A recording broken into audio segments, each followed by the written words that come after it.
আমাকে কথা বলতেই হবে ইনশাআল্লাহ, কারণ আগামীতে আবার আপনাদের সাথে দেখা হবে কিনা আমি জানি না। কথা বলতেই হবে। বসেন, কেউ দাঁড়িয়ে থাকবেন না। আমি দেখতে পাচ্ছি বাংলাদেশের ভাগ্য আকাশে উত্তর গগনে কালো মেঘ জমা হয়েছে, ঝড়ের পূর্বাভাস লক্ষ্য করছি।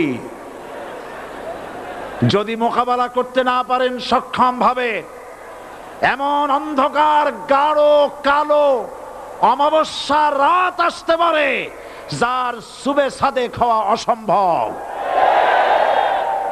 সুতরাং আপনারা কি কাপুরুষের মতো কাফের মুশরিকদের গোলামি করে মরতে চান?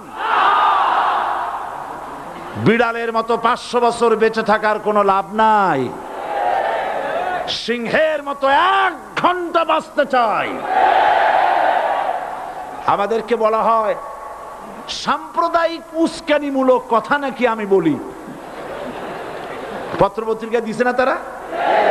সাম্প্রদায়িক উস্কানি কথা, সাম্প্রদায়িক উস্কানিমূলক কথা বলি। সেই জন্যই বোধহয় শত শত মুসলিম আমাদের কাছে এসে মুসলমান হয়। মানুষে আর বোকা বানানো যাবে না। যাবে কি? আর বোকা বানানো যাবে? তারপর বলছে কি? এরপরে বলছে আমাকে বলছে রাজাকার।